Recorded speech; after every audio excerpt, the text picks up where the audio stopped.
Watch out, Mark's about.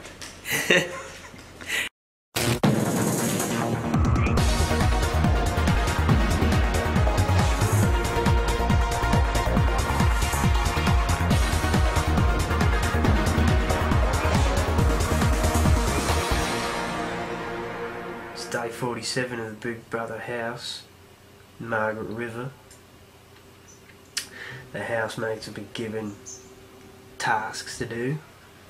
Some of them did them, some of them didn't.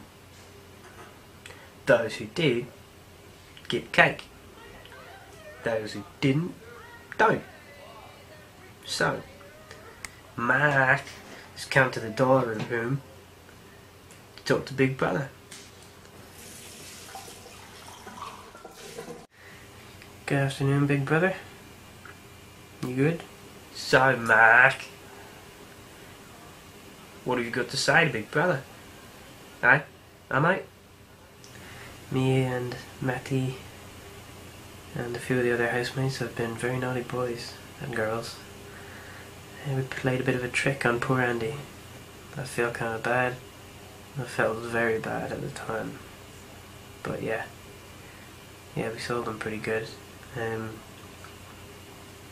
Basically involved, Jai had spotted that in Matt's ensuite there was a big huge wall mirror, and beside the room there was a door in behind that mirror.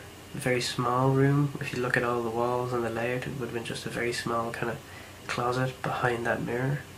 Anyway, he became convinced that it was a two-way mirror, and then he started to persuade everybody else, well, tried to anyway, and a few people kind of were pretty drunk, got on board and started this whole hysteria around the house, and so it gave us the idea to set a bit of a prank where we would use my camera and set it up as if it was behind the two-way mirror, and it all just snowballed from there.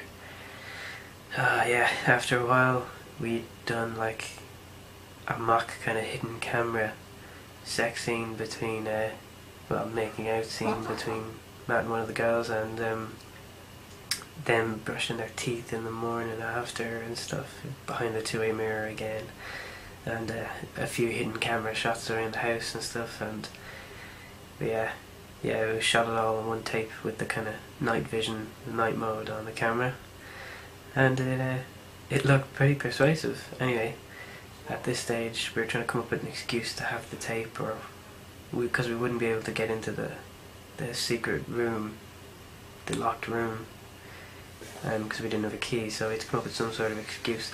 Then I came up with the mad hatch idea of me encountering a guy down at the end of the garden with a camera, and him running away and dropping the tape, which is pretty ludicrous, but if you were there, it was kind of how we did it rather than what we did, and we made it work. I was down the back garden screaming into the woods, "You fucking pervert, you fucking prick," and give myself dues for a pretty impressive performance screaming into the woods. And then Andy came down the steps. I had to sell it because it was just me and him, and I told him that there was a guy there with a camera, and I chased him, and when I went to chase him he ran off, but I didn't follow him into the dark woods. I just stopped while there was light there, and noticed on the way back that he'd dropped the tape, and showed him, and I had written Riverwood and put 3 X's on it, and proceeded to tell him that yeah, this guy had dropped this tape, and I picked it up, and then came the longest 10 seconds of my life where Andy just stared me in the face and tried to figure out if I was bullshitting him or not, and I managed to keep a straight face and be deadly serious, and it worked.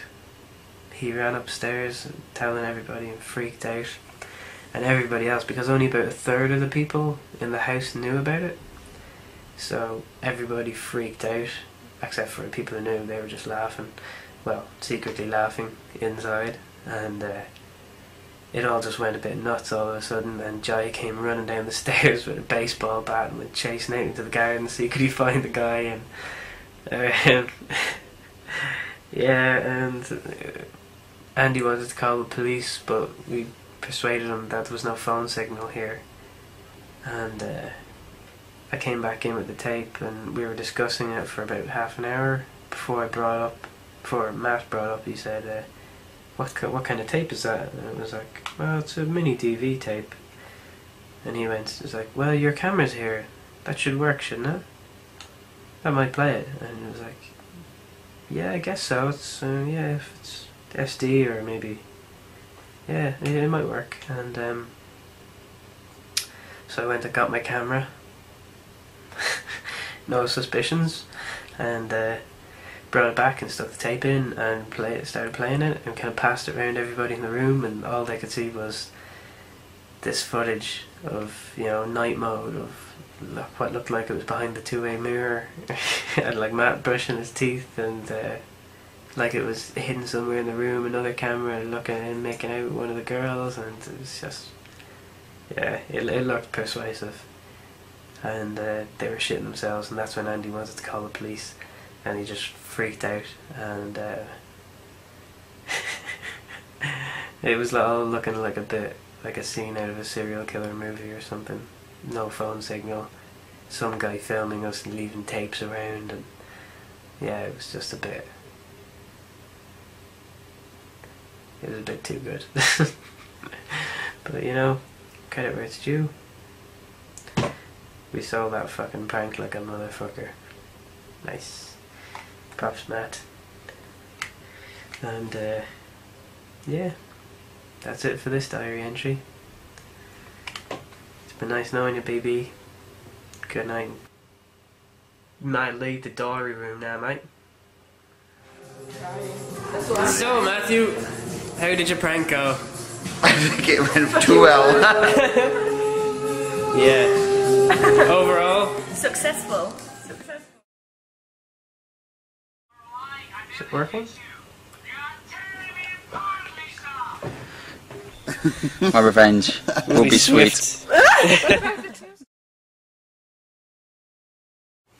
No, I'm not really messing though. We had a fucking great time that weekend.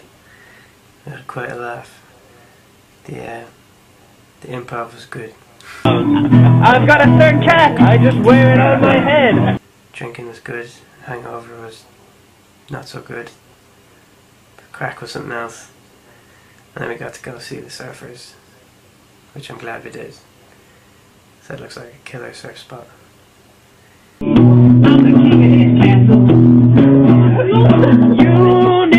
number 3, 130 to 132, Duke Street, Scarborough.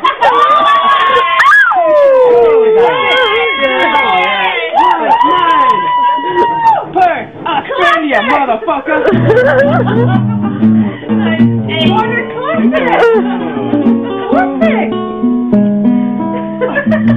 Guys, go home.